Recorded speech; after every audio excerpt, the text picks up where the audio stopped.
ఓం శాంతి. Murali date 4/9/2024. మధురమైన పిల్లలారా, వికారాల నుండి నిర్వికారులుగా అయ్యేందుకు మీరు బేహద్దు తండ్రి దగ్గరికి వచ్చారు. కాబట్టి మీలో ఏ భూతము ఉండరాదు.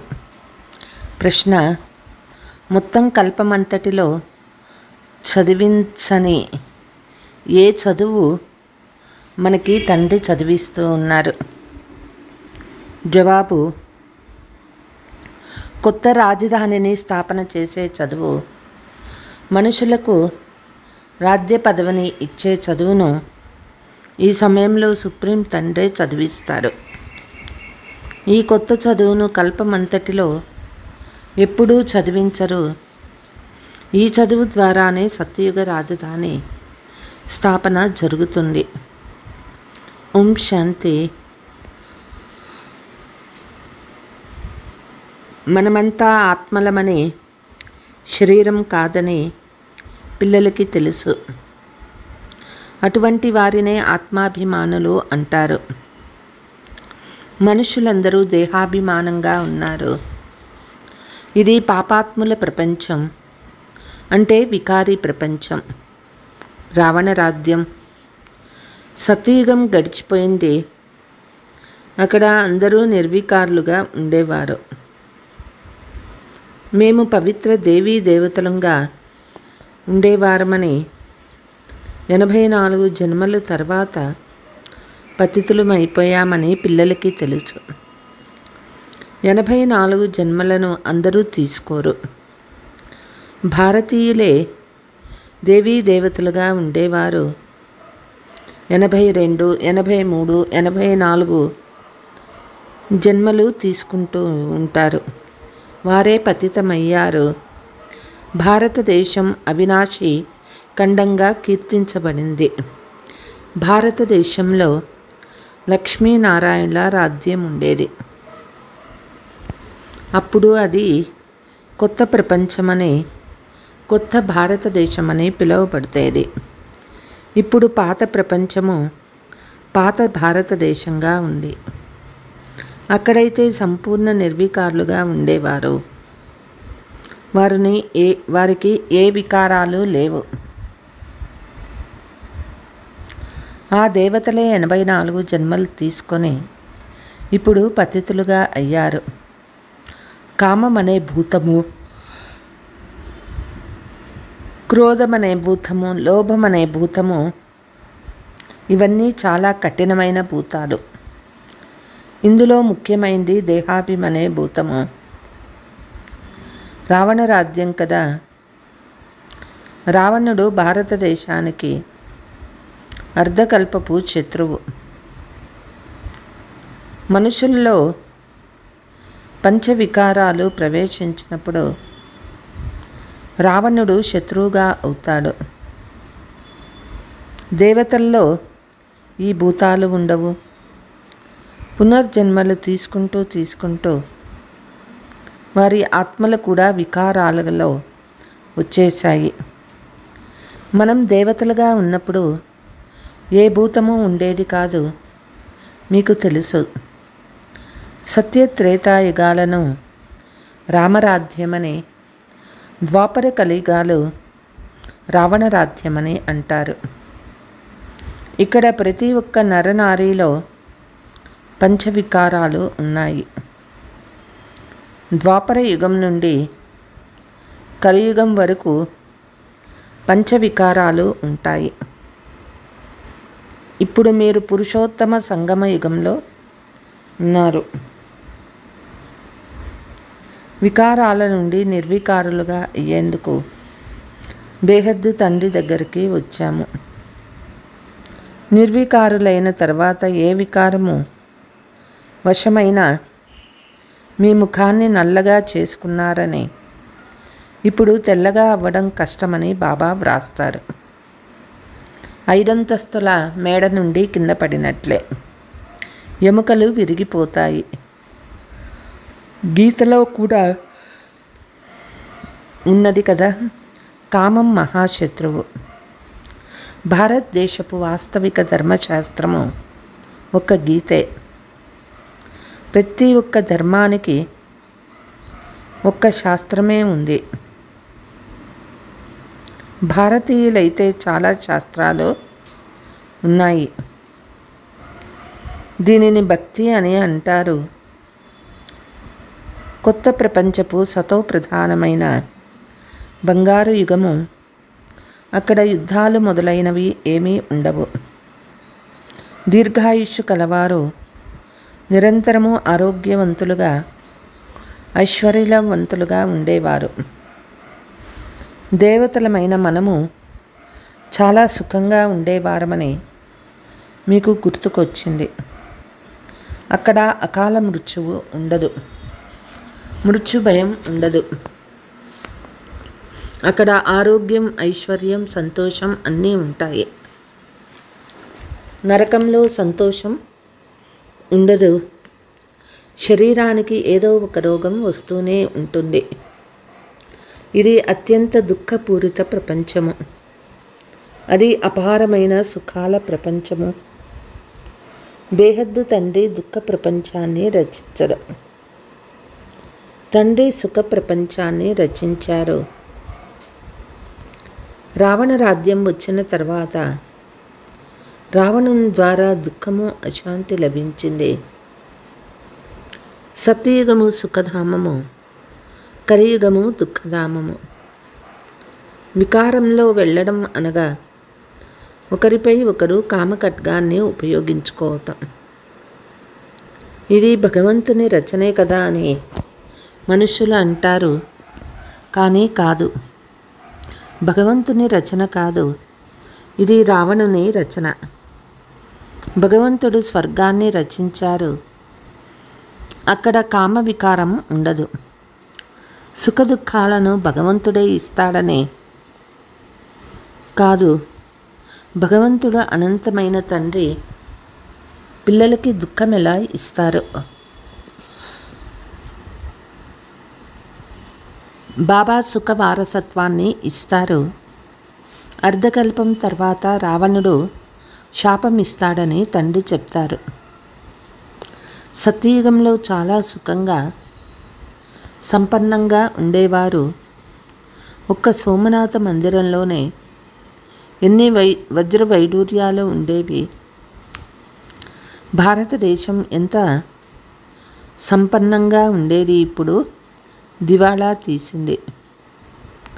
సత్యయుగంలో 100% సంపన్నంగా, కలియుగంలో 100% దివాళా అవుతారు. ఇది తయారు చేయబడిన డ్రామా. ఇప్పుడు ఇది ఇనుప యుగము. తుప్పు పడుతూ పడుతూ పూర్తిగా తమో ప్రధానమైపోయింది. ఎంత దుఃఖం ఉన్నది.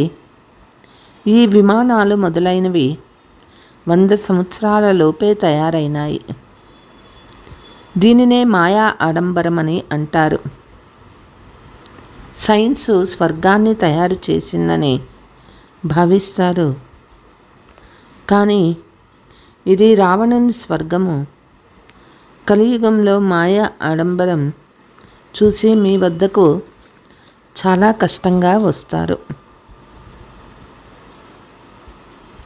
మా దగ్గర మెహళ్ళు, మోటార్లు ఉన్నాయని భావిస్తారు. లక్ష్మీనారాయణ రాజ్యం ఉన్నప్పుడు సత్యయుగమును స్వర్గమని అంటారు. తండ్రి చెప్తూ ఉన్నారు. ఇప్పుడు ఈ లక్ష్మీనారాయణ రాజ్యం లేదు. ఇప్పుడు ఇది కలియుగము.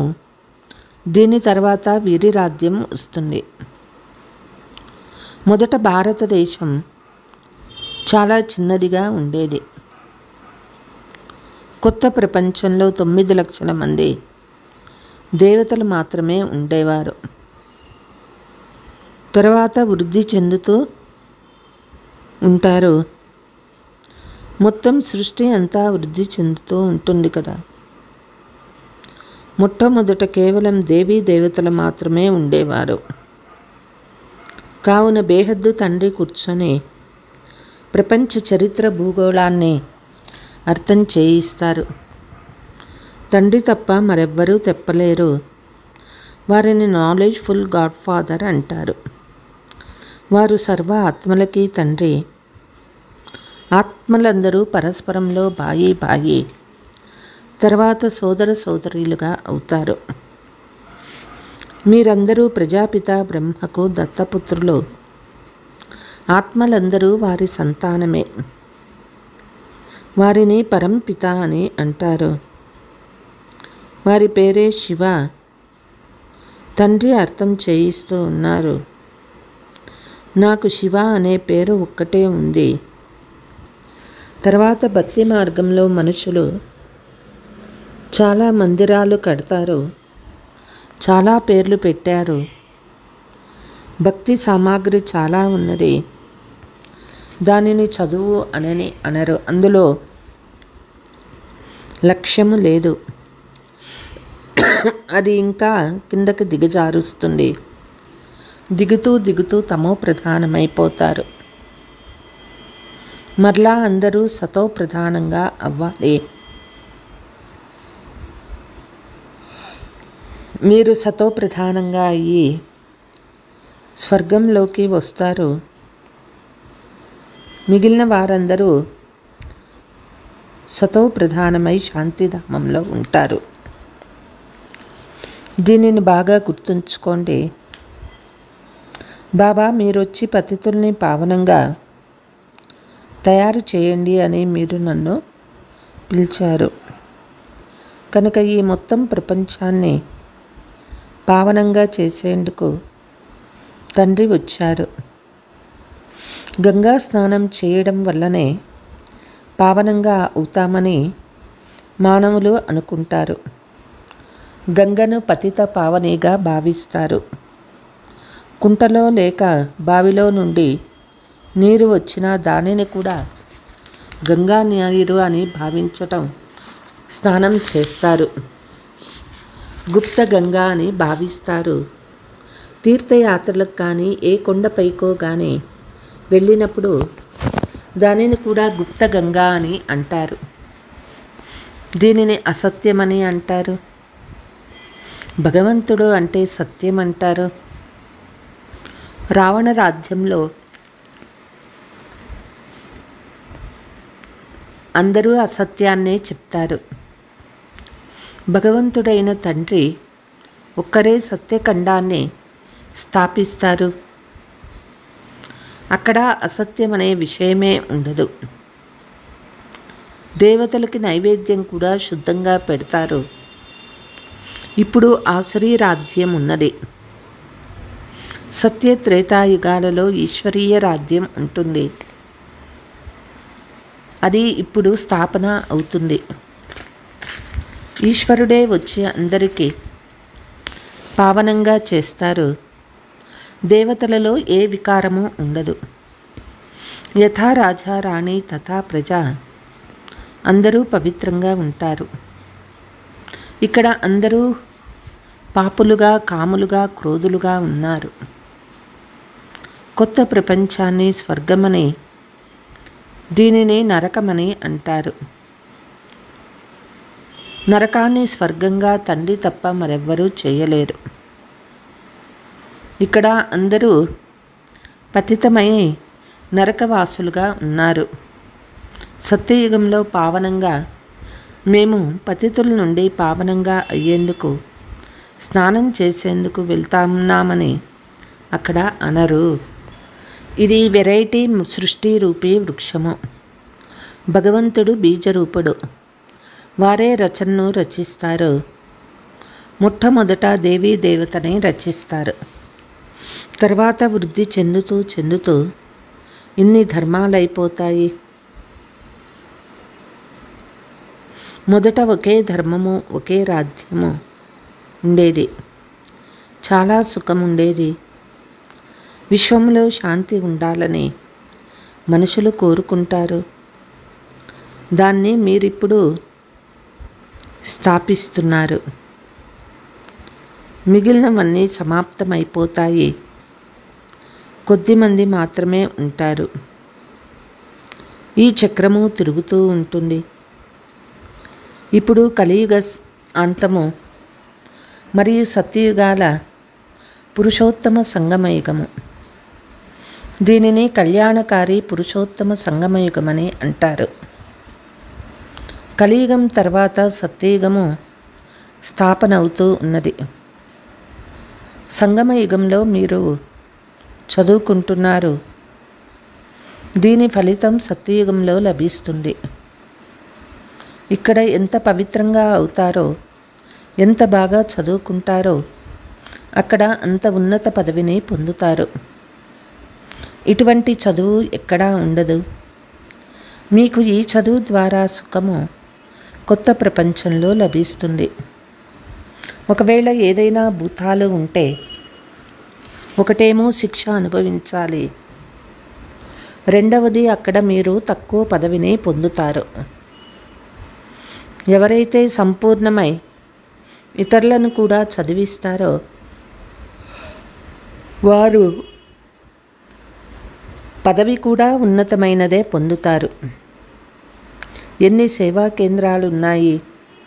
లక్షల సేవా కేంద్రాలు అవుతాయి. విశ్వమంతటా సేవా కేంద్రాలు తెరవబడతాయి. పాపాత్ములుగా ఉన్నవారు పుణ్యాత్ములు అవ్వాల్సిందే. మీ లక్ష్యము ఉద్దేశము కూడా ఉంది. చదివించేవారు ఒక్క శివబాబాయే. వారు జ్ఞానసాగర్లు, సుఖసాగర్లు. తండ్రే వచ్చి చదివిస్తారు. ఇతడు చదివించరు. ఇతని ద్వారా శివబాబా చదివిస్తారు. ఇతన్ని భగవంతుని రథమని, భాగ్యశాలి రథమని అంటారు. మమ్మల్ని ఎంతో పదమాపదం భాగ్యశాలీలుగా చేస్తారు. మీరు చాలా ధనవంతులుగా అవుతారు. ఎప్పటికీ జబ్బు పడరు. ఆరోగ్యం, ఐశ్వర్యం, సంతోషం అన్నీ లభిస్తాయి. ఇక్కడ భలే ధనమున్నా జబ్బులు మొదలైనవి చాలా ఉన్నాయి. ఆ సంతోషం ఉండరాజాలదు. ఏదో ఒక దుఃఖం ఉంటుంది. దాని పేరు సుఖధామము, స్వర్గము, ప్యారడైజ్. లక్ష్మీనారాయణలకు రాజ్యాన్ని ఎవరిచ్చారో ఎవరికీ తెలియదు. వీరు భారతదేశంలో ఉండేవారు. విశ్వానికి అధికారులుగా ఉండేవారు. ఇప్పుడు ఏ విధమైన విభజన మొదలైనవి లేవు. ఇప్పుడైతే ఎన్ని విభజనలు ఉన్నాయి. ఇక్కడ రావణ రాజ్యం ఉంది. ఎంతగా ముక్కలు ముక్కలుగా అయిపోయింది. కొట్లాడుతూ ఉంటారు.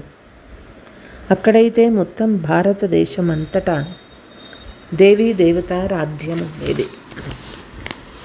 అక్కడ మంత్రులు మొదలైన వారెవ్వరూ ఉండరు. ఇక్కడైతే ఎంతమంది మంత్రులు ఉంటారో చూడండి.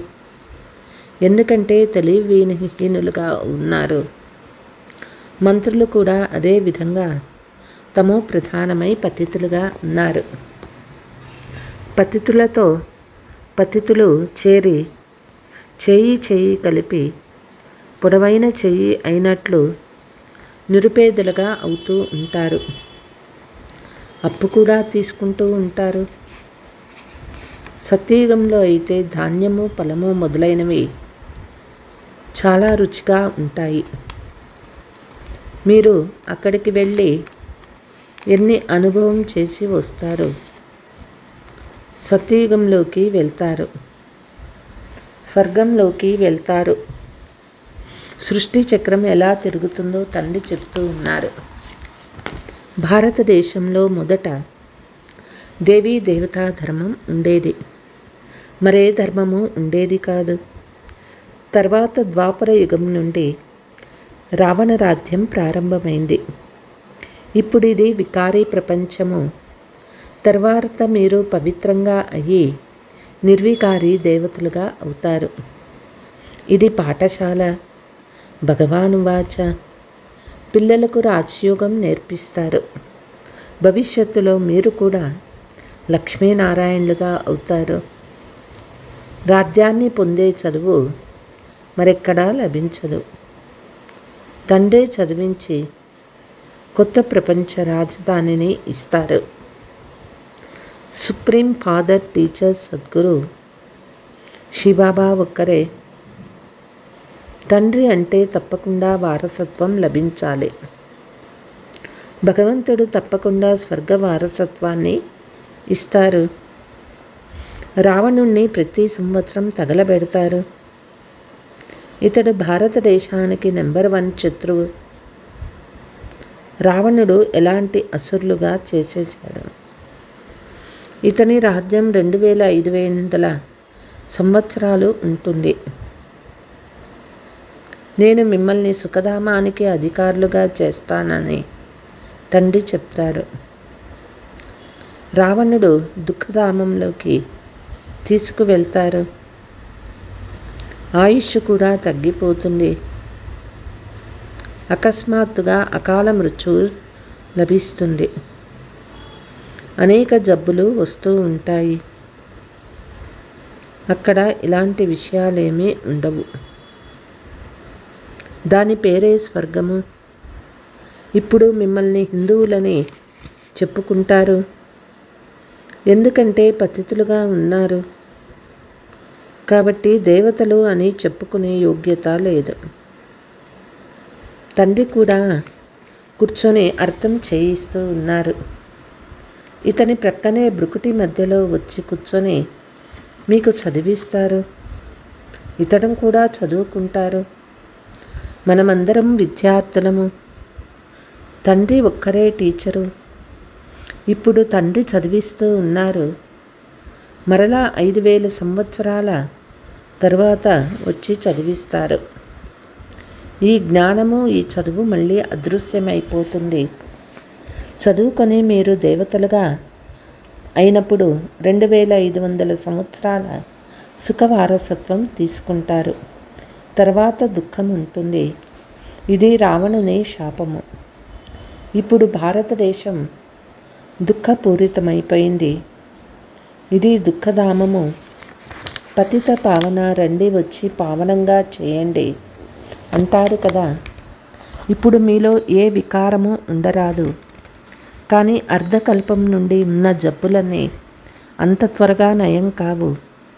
ఈ చదువులో కూడా బాగా చదవని వారు ఫెయిల్ అవుతారు. గౌరవపూర్వకంగా పాస్ అయిన వారు స్కాలర్షిప్ తీసుకుంటారు. అలా ఇక్కడ కూడా సంపూర్ణ పవిత్రంగా అయ్యే ఇతరులను కూడా తయారు చేయాలి. ఈ బహుమతిని తీసుకుంటారు. అష్టరత్నాల మాల ఉంటుంది. వారు గౌరవపూర్వకంగా పాస్ అయ్యేవారు. తర్వాత 108 మాల కూడా ఉంటుంది. ఆ మాల కూడా స్మరించబడుతుంది. దీని రహస్యం మానవులకు అర్థం కాదు. మాలలో పైన పుష్పం ఉంది. తర్వాత జంట పూస ఉంటుంది. స్త్రీ పురుషులిద్దరూ పవిత్రంగా ఉంటారు. మీరు పవిత్రంగా ఉండేవారు కదా. మీరు స్వర్గవాసులని పిలువబడతారు. ఆత్మనే పునర్జన్మ తీసుకుంటూ పతితమైపోయింది. మళ్ళీ ఇప్పుడు పావన ప్రపంచంలోకి వెళ్తుంది. ప్రపంచ చరిత్ర భూగోళాలు పునరావృతం అవుతుంది కదా. వికారీ రాజులు నిర్వికారులైన రాజులకు మందిరాలు నిర్మించి వారిని పూజిస్తారు. పూజ్యులుగా ఉన్నవారే పూజారులుగా అవుతారు. వికారులుగా అయినందున ఆ ప్రకాశ కిరీటం కూడా ఉండదు. ఇది తయారు చేయబడిన ఆట. ఇది బేహద్దు అద్భుతమైన డ్రామా.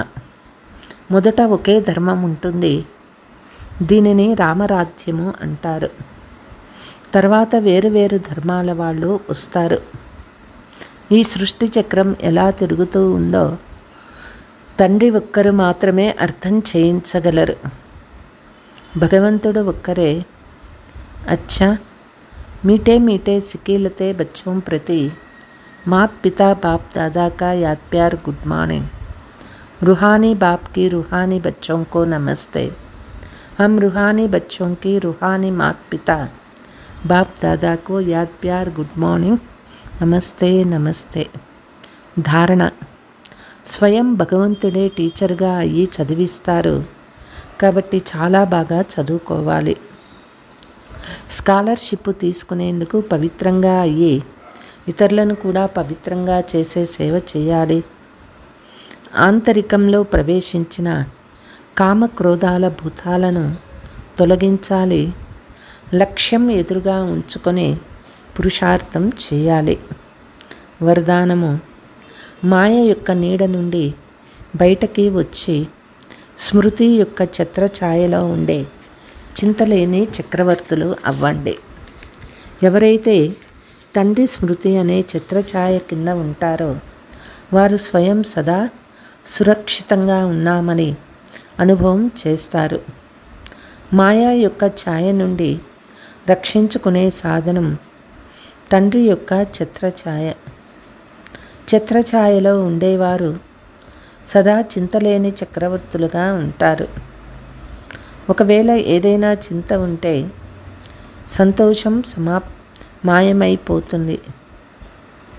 సంతోషం మాయమై బలహీనమైతే మాయా నీడ యొక్క ప్రభావం పడుతుంది. ఎందుకంటే మాయను ఆహ్వానించేది బలహీనతే. మాయ యొక్క ఛాయ స్వప్నంలో పడినా కూడా అది చాలా బాధపరుస్తుంది, విసిగిస్తుంది. అందుకే సదా బాబా యొక్క ఛత్రఛాయ కింద ఉండండి. స్లోగన్: తెలివనే స్క్రూ డ్రైవర్తో నిర్లక్ష్యము అనే స్క్రూను టైట్ చేసి సదా అలర్ట్, చురుకుగా ఉండండి. అచ్చా. ఓం శాంతి.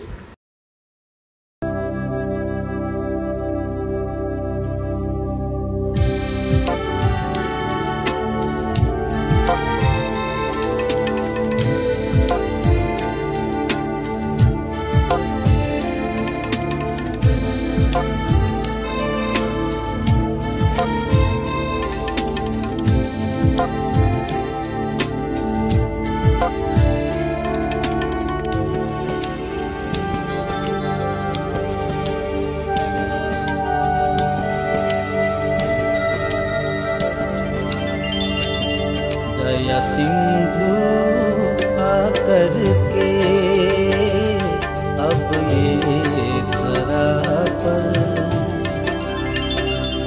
दया सिंधु आकर के अब ये धरा पर, राजयोगी बना रहे महामंत्र देकर। ओम शांति का नारा गूंजे विश्व सारा, ओम शांति से होगा जग में उजियारा। ओम शांति का नारा गूंजे विश्व सारा, ओम शांति से होगा जग में उजियारा। आओ सुर में सुर मिलाए, मिलके दिल से गाए। आओ सुर में सुर मिलाए, मिलके दिल से गाए, मिलके दिल से गाए।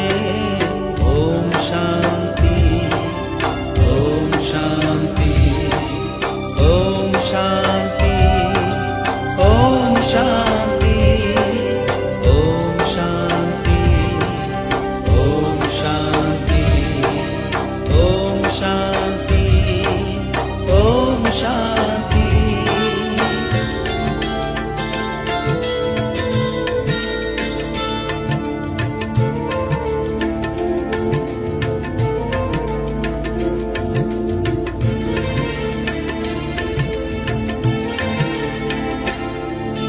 पावन पावन किरणें भर लो अपने मन में, खुद को आत्मा समझो प्रभु से मिलन मनाने।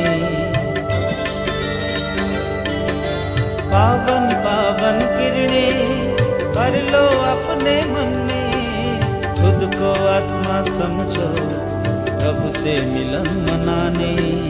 गीता ज्ञान सुनाकर ममता वो लुटा रहे, एक धर्म बनाने भेदभाव वो मिटा रहे।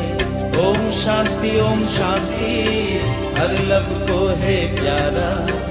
ओम शांति का ही है हर दिल में बसेरा। आओ सुर में सुर मिलाए मिलके दिल से गाए। आओ सुर में सुर मिलाए मिलके दिल से गाए, मिलके दिल से गाए। ओम शांति, ओम शांति, ओम शांति, ओम शांति, ओम शांति, ओम शांति, ओम शांति, ओम शांति।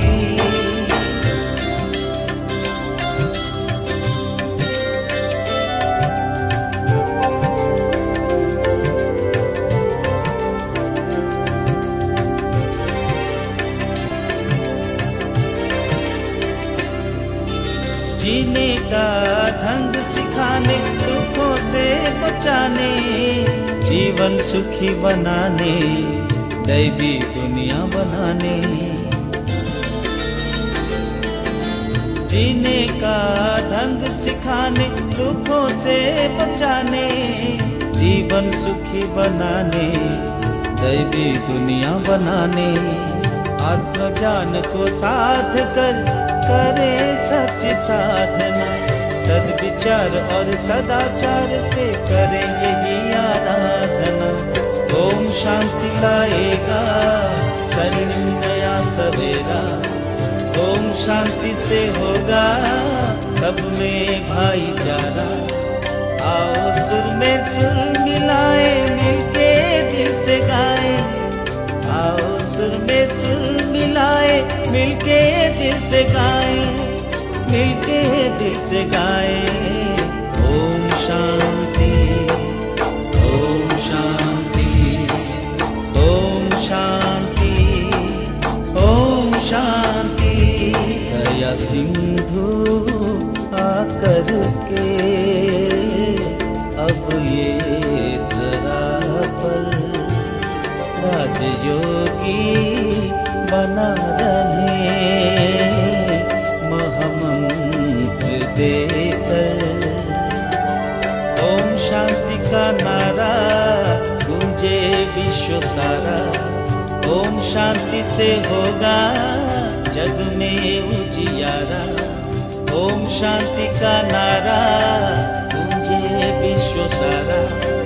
ओम शांति से होगा जग में उजियारा। आओ सुर में सुर मिलाए मिलके दिल से गाए।